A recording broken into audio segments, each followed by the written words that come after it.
You can see how much rain we had last night.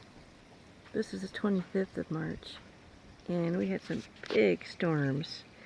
And the mountain behind us here drains down into this pond, this big berm here with all the beautiful moss on it.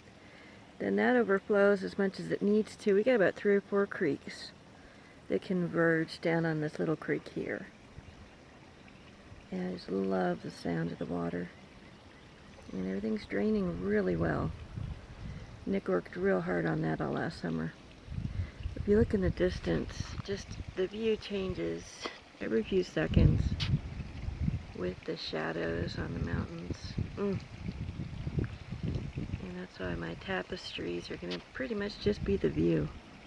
And what else would be better than that? And the clouds changing. Big puffy blue sky. Oh, puffy clouds and big blue sky. Ah, beautiful.